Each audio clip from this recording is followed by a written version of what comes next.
Thank you very much. Thank you very much for your interesting presentation. Well, as you have noticed, our professor has elaborated on various aspects of the developments since at least, 80 years ago. And now I would like to give you the opportunity to raise some questions, to make some remarks. But please identify yourself before you ask the questions. Please, yeah. I go to Cornell, actually. Yeah, and I like how you... No, I want to try, though. Maybe, like, next semester. I don't know. I'm busy. Well, I like how you glorify Cornell, but I don't like how you make fun of the students. But I was checking my phone, though, so, you know.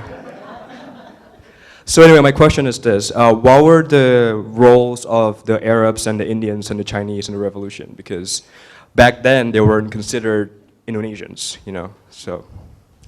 Back then as opposed to now, do you mean? Or yeah. Really? Well, I don't know, that's what I heard. You know, like how back then, like, the Indonesians were just like the natives, and the Dutch kind of classified the Indonesian citizens based on race. Okay. Yeah, it's a good question, and I think it's an important question because, of course, you know, the Indian and Arab communities in Indonesia are really quite small. There have been important communities, particularly the Hadramis from Yemen. Hadrami communities in Indonesia have been important historically and been important in the story of how Islam came to Indonesia over the centuries. Indians have been here in fewer numbers, but have been important in certain trades, in ports, and also in the agricultural sector of around Medan in eastern Sumatra. But the Chinese, of course, are a much larger community. There are millions and millions of Chinese Indonesians. And I think it's fair to say that members of all of these groups participated in the Indonesian Revolution on the side of the Republicans, of the revolutionaries. And that's something that should never be forgotten. I've been told, because I just wrote a book about the Hajj, and I've been thinking a lot about Islam over the last 10 years, that it was my kind of, it was my feeling that people of Arab heritage in Indonesia were often treated very well, very respectfully as potential descendants of the Prophet, and because of these Hadrami communities that came, they were somehow seen as being connected to the birthplace of Islam in a way that conferred prestige upon them. And I've been told recently that actually that's not always the case, and that there are Arab Indonesians who are laughed at by Bumis, right? By the majority people, and told, oh, you think you're holier than us, and your connection to Mecca that doesn't make you a better Muslim. So I think these questions are always very complicated. They're very contextual. But it's not any exaggeration to say that Chinese, Arab, and Indian Indonesians participated in the revolution, because they did. They participated with their blood. And that's something that always should be remembered in Indonesia. This is a multicultural country, and the blood of all of its sons and daughters are in the soil that helped to build it. I got a question on data accuracy. When you came to conclude that the Dutch colonization of Indonesia was relatively the most profitable investment they ever made, when you were doing the return on invested capital calculation on that, do you have any comment on the quality of, well, not necessarily economic, but just generally how the Dutch measure and keep data in relative to other colonists? That's a great question. Yeah, this is not my exclamation. This has been done by economic historians. People, you think you're a nerd when you're a historian and you go into archives and that makes you a nerd. But there are nerds and then there are nerds. The real nerds are the ones who sit around and work with numbers, because that's less interesting to me, at least, than thinking about real people, whether they're dead or alive. But the numbers have been crunched, and there's a really convincing case to say that the amount of money that flowed out from Holland towards Indonesia since around 1600, when the colony was first set up, right around that time, 1597 to 1602, when the first Dutch voyages came, to 1949, when Holland was cut off, that amount of money, for what the Dutch were able to get in terms of selling hundreds of years worth of rubber, pepper, rice, all of these other things, that this has been the single most profitable colony in the history of colonization compared to the other big attempts, the British in India, the French in Indochina, as I said, various other attempts. And I think the numbers are pretty good. The Dutch were nothing if not fantastic record keepers. And the best place to find that out for this audience is the Arsip Nasional, just down the road in Jalan Ampera Raya in Cilandak, where I was this morning to see my friend Mona Lohanda, who probably many of you know, longtime archivist there, an older Chinese-Indonesian woman who knows more about what's in those archives than any living person, I think. And I just love to go and see Mona, to talk to her. And if you have a chance to go down to the Arsip and go look at the records that are there, it is just astonishing. The Dutch, you could spend the rest of your life and 100 other lifetimes just trying to go and read everything that is in those archives, because there's just so much. And then when you're done with that, go to Holland, where the mother lode is, where all the rest of the stuff is, because the Dutch took most of it home with them to The Hague and to Leiden, and that you'll need another few hundred lives for that. So you know, there is a question of data accuracy. How accurate can you get? I'm not sure. I'm not that much of a nerd, as I said. I'm trying to just be a middling nerd instead of a nerd of the nerds. But I think that the statistics look pretty good, that the Dutch got incredibly rich on this country and didn't give a huge amount back in return if you really add up the numbers. I think David wanted to say something. Clarification, are you talking more about the percentage return on investment, or the total amount of money? Because we think of Bengal, for example, Right. as being huge. My understanding is it was investment, on investment. Yeah, in Bengal, a lot of that was opium, of course. Yeah. So. Are those being digitalized as we speak? A lot of yeah, I was just down in the bowels of the archive today, and they are digitalizing a huge amount of stuff now, which is great because a lot of these documents are written on very, very thin rice paper, and they were written with steel quill pens that have steel that inject the ink. And unfortunately, for some of the documents that I saw from my first book on the history of smuggling, these were late 19th century documents written on extremely thin rice paper, not like the 17th century paper, which was much thicker and which holds together much better. And I will be the last person who read some of those documents because they literally fell apart in my hands.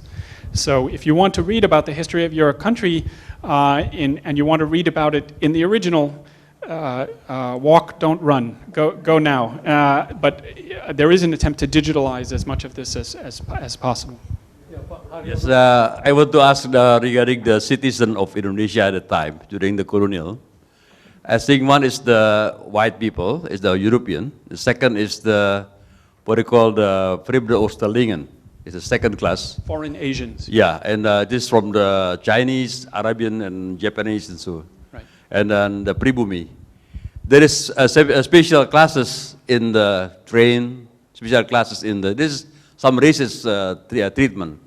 That's why the Japanese, the Chinese and the Arabian is not joined in the Sumpah Pemuda. Yes.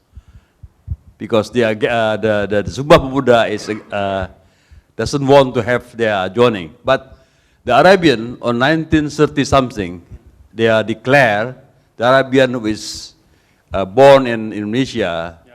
they are willing to be one part of the Indonesian. Yeah. But some Chinese is joining in the Sumpah Pemuda, but it's not in the community. Yes. And this also is the reason that they are not really joining in the revolution. Well, Because they still have also their own citizen. I mean, some of them is still the Chinese dual citizen. Yeah. Mm-hmm. It's an interesting question because there is no doubt that there were attempts to exclude people of Vreemde Oosterlingen or foreign Asian blood by some of the Pemuda, but there were certainly Chinese in the ranks of the Pemuda, and there was also Chinese money that helped to fund parts of the revolution too. And it's very interesting, these classifications of what people were. It was not just done by the revolutionary Republican Pemuda, it was also done, of course, by the Dutch, and the Dutch had laws discriminating who was who. So, for instance, the Japanese, there were several thousand Japanese in Indonesia as well. up until the early 20th century, the Japanese were classified as being Fremde Oosterlingen, foreign Asians. After Japan had won the Sino-Japanese War in 1895 and the Russo-Japanese War in 1905, more importantly, when they beat a European power, it was decided to include the Japanese as so-called white people in the rules. And that's very interesting how our classifications of our skin changes depending on geopolitics. Yeah. One thing, and also you learn from the 45 up to 49, but actually the important is maybe during the Japanese win the war against Russia. This is starting of the Kebangkitan Nasional, starting of the revolution in China, and so this is the starting. The Asian is getting more. Yes. We have a PhD student of mine at Cornell who just finished her dissertation about this. She's a Chinese, but grew up in Holland, so she speaks perfect Dutch, perfect Chinese. She learned Indonesian to do the work at Cornell, and now she has written a fantastic dissertation, which she will defend Tuesday night. I'm going to come in and defend on Skype, actually. Okay. And once we have that dissertation out, that will tell us a lot more about these kinds of choices. Thank you. Hi, I'm Tanya Desalwi. My father, we are of Arabic descent, but we also, I am both a lot of Arabic as well as Chinese. So the Chinese and Arabics, they could marry each other, and they were the same class, I guess. But anyway, my question is, I am from the Banda Islands, and that's where the Dutch came to seek my nutmeg. My nutmeg. But also one question I think I just recently learned from the Battle of Surabaya, that it was, ironically, it wasn't with the Dutch that the Indonesians had fought a very large battle, important battle. But also I heard from a historian, I think it was Francis Palmos. He said that this Battle of Surabaya, was it the biggest battle that a colony fought with a colonizer, and that it was an armed battle, and it was a very important battle in history, because it was the first battle that the one that was colonized was somewhat won. Okay. Anything about that's that? a good question. One of the things that's interesting in the traditional historiography about global empire, it's not really recognized, I would say, that Indonesia has a very important place in this, and that is because traditionally in Western scholarship, they say that the first time a non-Western power defeated one of the Western colonial empires was the Russo-Japanese War in 1905. But if you actually go and look at what happened in Aceh in 1873, the Dutch eventually took over Aceh in a bloody 30-year guerrilla battle. But the first assault of the Dutch in 1873, when they first assaulted Banda Aceh, they were actually driven back. And news of this went around the archipelago like people had smartphones 130 years ago. Everybody knew about it within days. And that is amazing at current levels of technology at that time, for so many people to know that the Dutch had lost so quickly. They came back and eventually they won, but this is actually the first time that a colonial power had been beaten by a non-colonial power. So there will be a modern armed battle. Maybe, maybe something. But other than this modern battle for independence, would there be any other nation that would have gone through such a big battle? And I can't think of anything off the top of my head for that early period, but yeah. But it just my father of Arab descent was also fought in that battle in Surabaya. When we had this roundtable conference in The Hague, there is one prerequisite for it. We still have territory. That was Aceh, Langkat, and Tanah Karo. Under the military governor, Tengku Muhammad Daud Bereh. Nobody mentioned that anymore. And Sukarno said Aceh is daerah modal. I don't know how to translate into English. Daerah modal. Capital region. Yes. Something like that. So please look at your literature, whether it is really inserted in that literature full-heartedly. Okay. You know? Okay, thank you.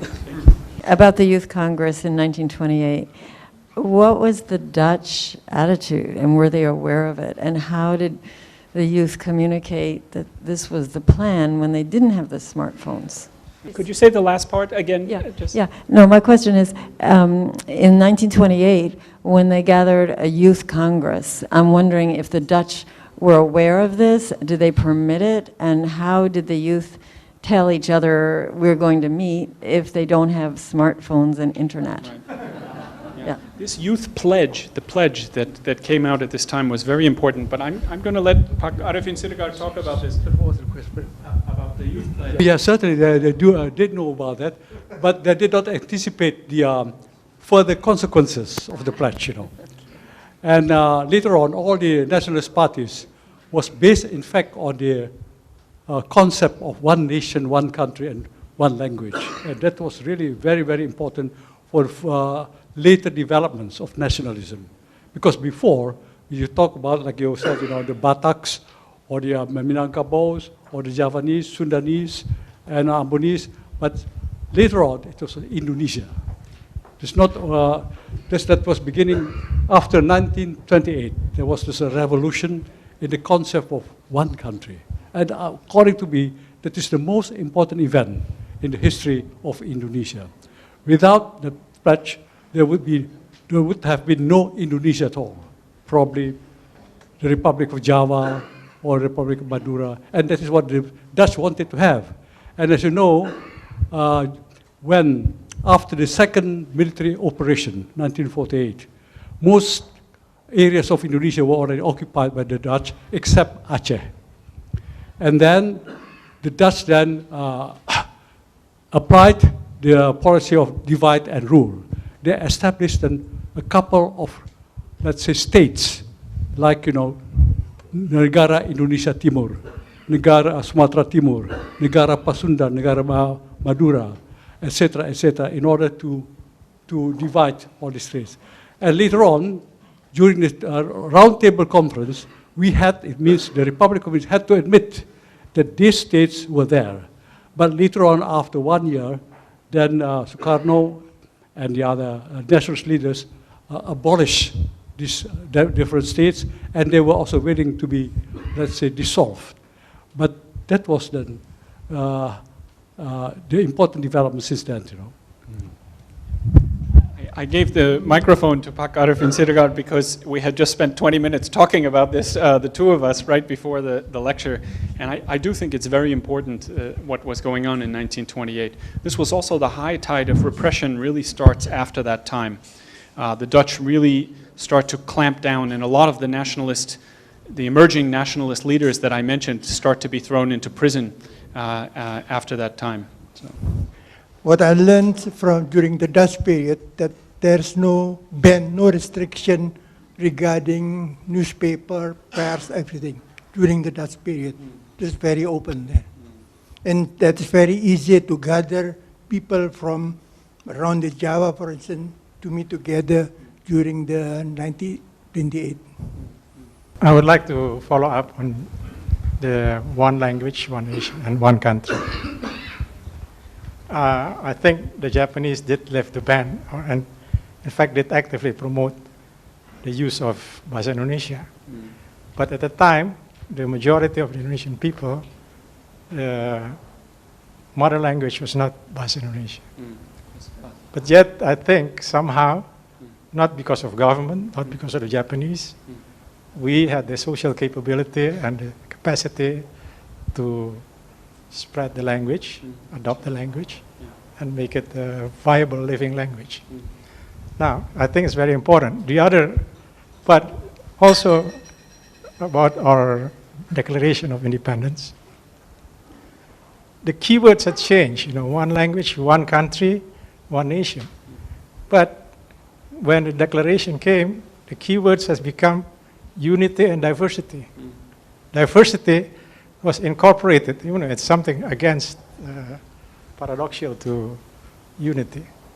So I think that is very important, and also that we deleted the Sharia at that very important moment. Yes, yes. And I think the ramifications until today is still there. What I mean is history is not just battles, Yes. but also intellectual. Yes, and I think you're right about language being very important.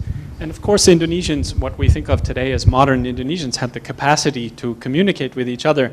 But what I think was really happening is that the Dutch had started to figure out that they needed to have a linking language other than Dutch. And they promoted policies and education and infrastructure to allow one of the existing languages, which, as you said, was already being used fairly widely among people, Pasar Melayu, right? This kind of market Malay. Yeah, this becomes the lingua franca.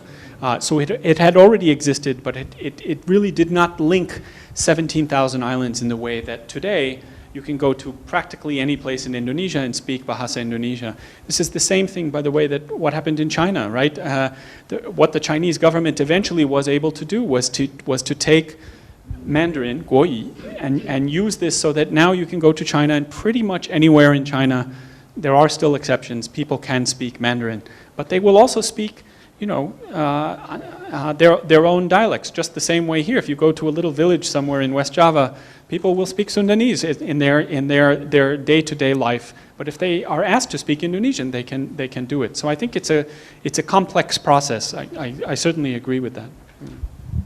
I want to add something, there was one important aspect in this respect, that we choose at that time the language of the minority as the national language.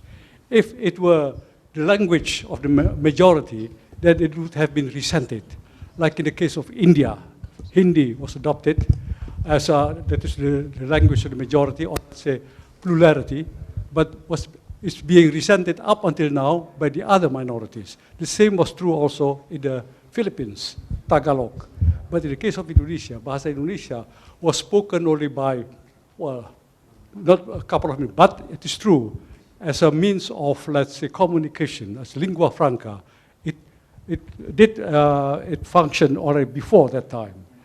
But the fact that we have chosen the language of the minority as the national language, that was really a very important event. Thank you. Well, easy to learn, but also I think with the vision of what kind of form of government it is, because it's egalitarian, as opposed to Japanese where you have various levels, right? It's Bahasa Indonesia is just the same language for everybody. Right. And that is not always the same cases for other Indonesian languages. Right. Yeah. That's a very good point and a very important foresight into what Indonesia should be in the future, actually. It should be democratic and egalitarian. Yes. Yeah. Thank you. My name is Rudy Rustia. I'm interested with the legacy of corruption. Legacy of corruption. I think the VOC, the VOC was long time ago, before this period, already gone, already bankrupt. And you mentioned that the Dutch took a lot of revenue from Indonesia, and so they make a lot of money from Indonesia. But then the VOC long time already gone. So how is the legacy of the corruption? Is it very bad, and does it go into the Sultan and the Indonesian kingdom? Thank you. I mean, I think the question is how long is the historical legacy of corruption? And I mean, that's a good question. I'm not sure how to measure something like that. Every country has corruption. Indonesia is quite famous for its corruption, let's just say. Is that a halus way of saying it? But I think, we are absolutely no strangers to corruption in the United States either. The VOC was famously corrupt, and that was one of the main reasons that brought the end of the VOC after 200 years, from 1600 to 1800, was that it just became so corrupt that it wasn't profitable anymore. The civil servants working for the VOC tried to take as much money as they could from their employers, and their employers knew this. So eventually it ran out of steam. It's not a sustainable business model after a while, right? But that being said, I mean, Indonesia is regularly put down as one of the very corrupt places on earth by these business surveys and The Economist and Business Week and all these other places. But that doesn't mean that there isn't corruption in other places. And again, the United States has plenty of corruption, just so we're fair. So, yeah. Yeah, first of all, Eric, thank you very much for your very good presentation. It's very enjoyable. I am an American citizen, not from Cornell. I am from Kansas, so I have the liberty to ask some difficult questions. Secondly, I am also from Pakistan, and maybe I give some different perspective. I have gone through the history of revolution and independence. Pakistan got independence in 1947. Indonesia, 1945. It's the same time frame. Maybe there is a universal phenomena at that time which can link all these revolutions, and maybe you can throw some light on that. That is not an isolated case for Indonesia getting independence. I think the Second World War played a major role in getting independence in most of the states, including India, Pakistan, and That is number one. Number two, if you see the independence of Pakistan and Indonesia, there are a lot of similarities. There are a lot of similarities, except that Pakistan got independence on religious basis. Of course, there is a lot of Muslim population. But somehow or the other, has there any study been done to compare these revolutions as to what happened 60 years down the road? Because Pakistan took a totally different turn as compared to Indonesia. Indonesia became much more nationalistic. Whereas Pakistan, if you see, still is fighting, with armies, with the revolutionaries, and so on and so forth. So is there a study in the historic perspective as to what went wrong, or what were the differentiators, right, which differentiated between these two revolutions, or for that matter, other revolutions in the time frame? Yeah. Thank you. I wish I could give you a better answer than the one I'm going to give you, but I'm not an expert on Pakistan, and I know very little about Pakistani history, so I can't. No, I can't say anything authoritatively about that, though I wish I could. But what I can tell you is a little bit about Southeast Asia, about your first question, which is why were there such differences in the reactions to the post-war period? And one very good thing to look at is who came back and how they came back for their colonies. The two countries, the two colonial powers that came back to Southeast Asia after the war, determined to retake their colonies, were Holland and France. The two countries that came back that gave independence without much fighting were the United States and England. Now, what's the difference? Why did the United States and England give back the Philippines and Malaya/Burma with practically no fighting, while the French and the Dutch ended up having huge colonial wars and instabilities to found these new post-independent states? And probably there's a number of different reasons, but the main reason, I would suggest, is that France and Holland were overrun by the Germans during World War II. They lost their own countries, and when they regained their own countries at the end of the war, they had to flex their muscle, and they had to show off that they were going to be big children again in the international arena. And this helps to explain a lot of why the Dutch and the French acted as they did, and why there were eventual incredible instabilities in Indonesia and in Vietnam, Laos, Cambodia, as opposed to what went on in Burma and Malaya vis-a-vis the British, and what went on in the Philippines vis-a-vis the United States. So. I read somewhere, I'm not sure what book, and I'm asking if you think it's any truth to this, that the Japanese, not so much the Japanese occupation, but the Japanese victory, let's say, against the British in Singapore, Malaya, and so on, actually gave confidence to the revolutionaries because white people were being beaten. So what do you think about that? Indonesian revolutionaries. Yeah. Yeah, no, I think that was very clear that the Japanese, and we were talking about this before the seminars started, lecture started, is that the Japanese were welcomed, I think, by the majority of people when they came to Indonesia, but not just in Indonesia, in most of Southeast Asia. People believed this idea of a co-prosperity sphere, that Asia was going to be for Asians. And the Japanese were not fools. They knew what rhetoric they were coming with, and what it turned out to be was more of the same of what had been doled out by Europeans, but in even stronger doses. And it was a kind of war colonialism. Instead of colonialism over centuries, it was a hyper-colonialism, hyper-extraction, hyper-authoritarianism, the kind of concentrated coercion that had been evident from the colonial Western powers, but which was magnified because of the short space of time through the Japanese. So all of these colonialisms were bad. American colonialism, British, Dutch, French.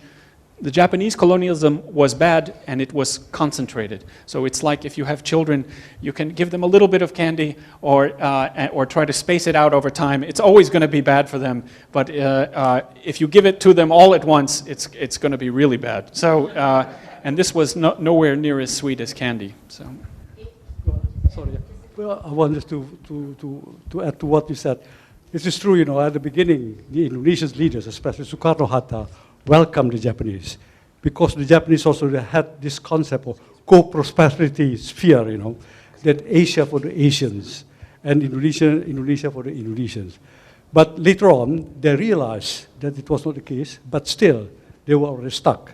Whereas Shahrir went underground, and that had a lot of consequences. As you know, when after the Declaration of Independence, we had a presidential cabinet. Sukarno and Hatta was the president and vice president respectively, and all the other members of the cabinet, all the other ministers are members of the cabinet. But then the Dutch tried to discredit Sukarno and Hatta as collaborators. And as you know, in some other countries like in China, you have Wang Qingwei, who cooperated with the Japanese and who was later treated as a traitor by the Chinese. And also in India, you have Chandra Bose, who wanted to cooperate with the Japanese in the hope that by so doing they got independence. They had very good intentions. But then after the war, the Allied powers then tried to discredit these people, and especially the Dutch wanted to do that. And that's why Sukarno appointed Shahrir as the prime minister, because Shahrir, first of all, went underground during the Japanese occupation period. He did not believe that the Japanese would like to liberate, to give independence to Indonesia. And also because Shahrir spent a number of years in Holland, and he had a lot of friends internationally. And then Sukarno made use of the context of Shahrir. And by so doing, the Indonesian got also more sympathy, also from the American people, and also from the Allied powers at that time. And that was, I think, a very smart move on the part of Sukarno to appoint somebody who was against the Japanese in his cabinet, so that the Republic of Indonesia, or Sukarno and Hatta, could not be, let's say, regarded as traitors. And that was really very important for the further development of Indonesia at that time. And also you mentioned about social revolution. In fact, in North Sumatra, you had a social revolution, Pesindo. At that time, Pesindo consisted of socialists and later on of communists. But the ones who were very extreme were, in fact, the communists, the PKI. And they are the ones who, in fact, organized the revolution, the first social revolution in Indonesia. First, I want to make comments on the gentleman said in the front about the Chinese and the Youth Pledge. I strongly recommend him to visit the Youth Pledge Museum. There is a memorial that 4 Chinese students attended the Youth Pledge. And also concerning the Chinese and the revolution, yes, the Chinese did join the revolution. And if I may proclaim that in 2009, we have the very first Chinese descent national hero. He was Admiral John Lee. Yeah, he was inaugurated in 2009 and humbly nominated by Mr. Lembong here as a national hero. And for Eric, I have a question about the ethical policy. What's the role of ethical policy in the making of Indonesian nation? Tonight you didn't mention once about this ethical policy, while your colleague in Cornell, Ben Anderson, he's very believe that no ethical policy, no Indonesia. Thank you. Yeah, thank you, Didi. It's a good question. The ethical policy, probably many of you know, in the 19th century, the Dutch had the cultivation system between 1830 and 1870. They turned Java into the world's largest perkebunan, right? You know, the world's largest plantation at that point, producing coffee and sugar, in particular, these two crops. From 1870 to 1900, we have the liberal period. This is when the economy is taken out of the hands of the government and put more into the hands of private capital. And by 1900, we have the ethical policy, which was an attempt by the Dutch to say, we have taken so much from Indonesia, now we have to start giving certain things back.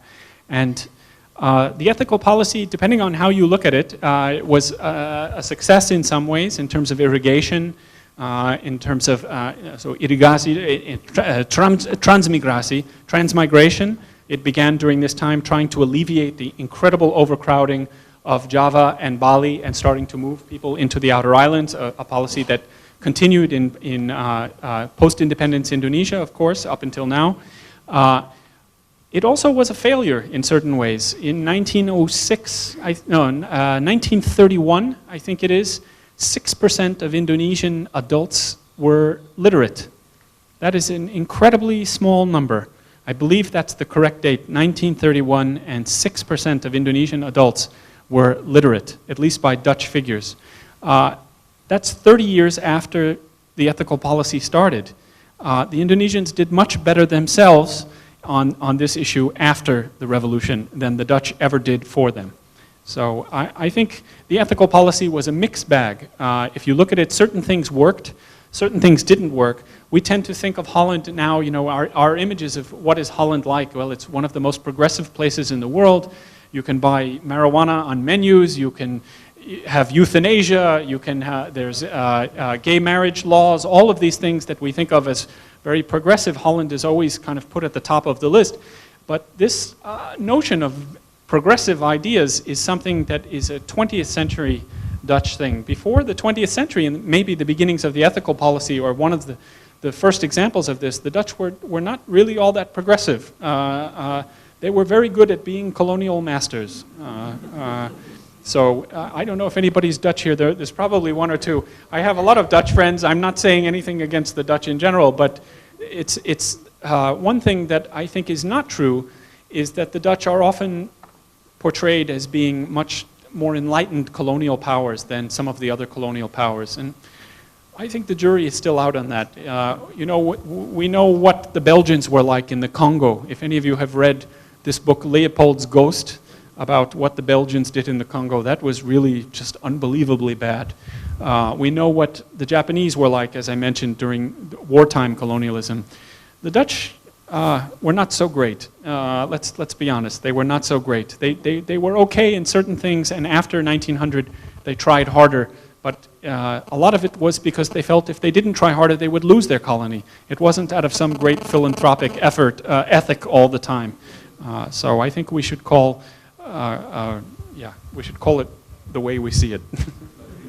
Thank you, Eric. I wanted to ask you more about the strains of thinking in the United States concerning Indonesian revolution and independence. You mentioned the worries about communism and French and experience versus the British in terms of being a colonial power. But what else was going on in American policymaking at the time? Were there other concerns or anybody in particular in the U.S. government that really knew something about Indonesia and really championed a certain cause? That's a great question. I don't think that there were that many people in the United States who knew an awful lot about Indonesia. And if I can say something not very politic, and David just said it for me, it is still true.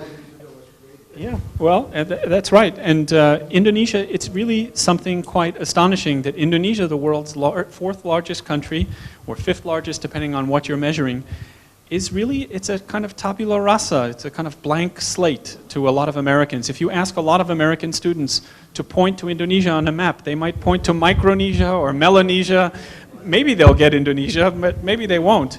And that is something that a lot of people are trying to fix. And it's not just Cornell, Hawaii, where you just went, University of Washington, University of Michigan, a number of Yale, UCLA. There's been a tradition of about 10 or 12 universities in the United States that have had strong Southeast Asia programs for decades. And these are the places where Southeast Asian studies is taught. And in the other universities, even very famous universities like Chicago or Stanford or some of these other places, there's almost nothing on Indonesia. They might be great places to study India, they might be great places to study China, but Indonesia is a blank slate.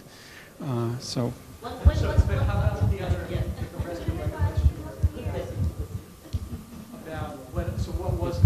thinking about? in the United States. Yeah.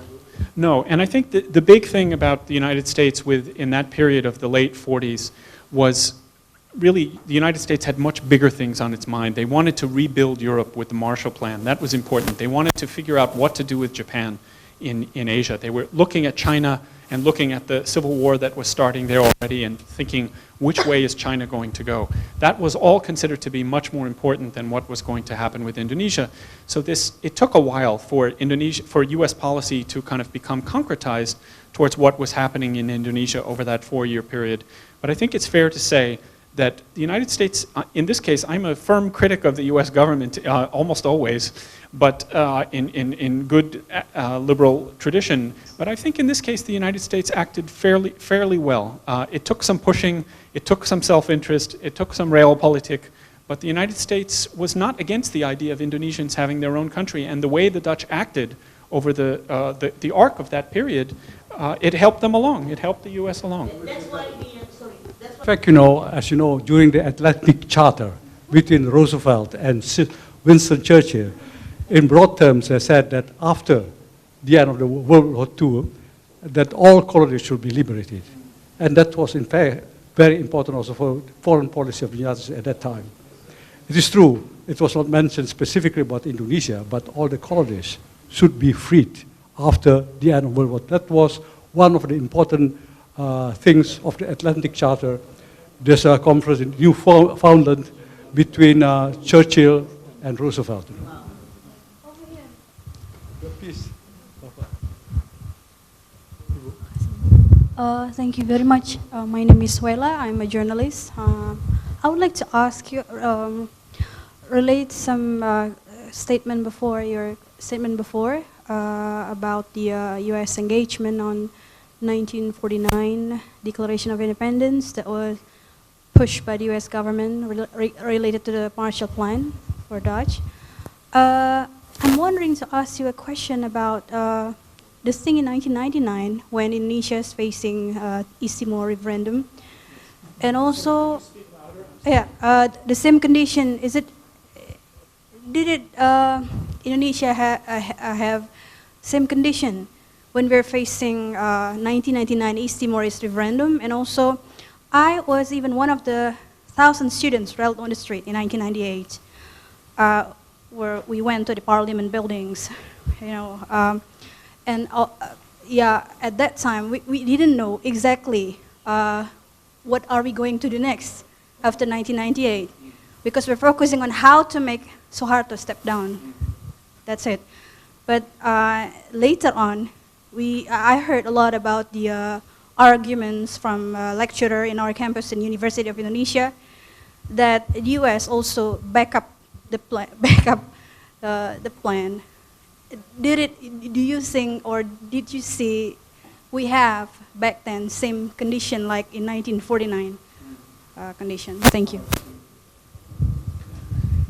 That's a good question, and I don't really have a good answer for that. I'm not sure. I don't study U.S. policy towards Timor and what was happening in that period. Is there someone in the room who feels that they want to try to answer that about U.S. policy at that time, and if it's the same kind of an analogy between what was going on in 45 to 49 to this time?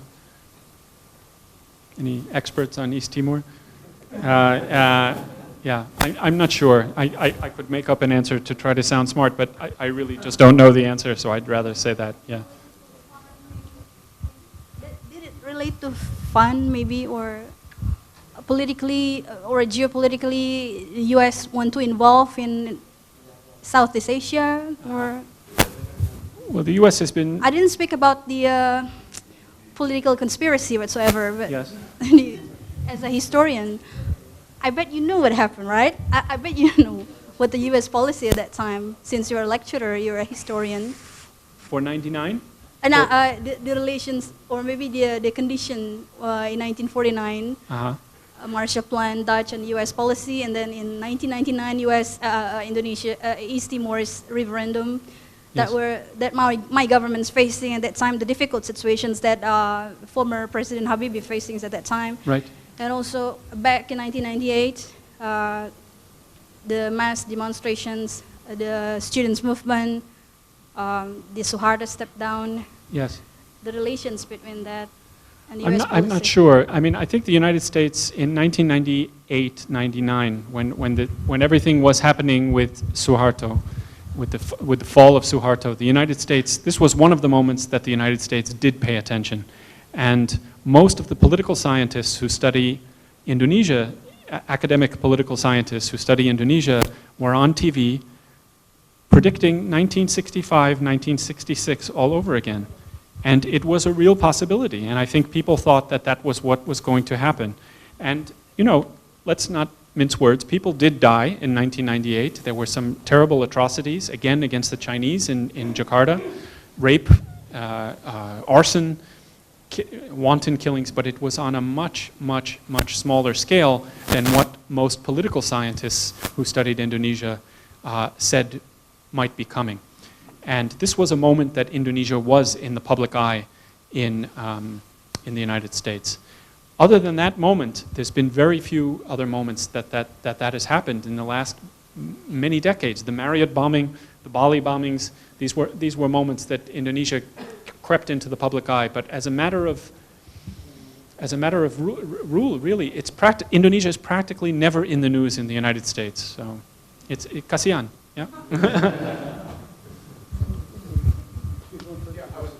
There was a disagreement within State Department, pro and against supporting the Dutch or supporting the Indonesian movement. But ultimately, it was George Kennan who saw it in a much larger sense, and he actually ultimately was the one who made the decision that the United States, not necessarily completely supporting Indonesia, but a larger sense, he was more concerned about, he saw the beginnings of the Cold War, and he essentially saw that Indonesia potentially, at worst, would be neutral, at best, would be supportive. And he actually, in the end, because within State Department, there's this huge argument. In fact, Audrey's husband was very much, there are many, there's many interests, and I think what happened here, and I think it's a good example of how the Indonesian nationalists, the Pelawan Nasional, many of them had convinced these junior foreign service officers and actually academics who were working development reasons for the United States, who actually came up with a policy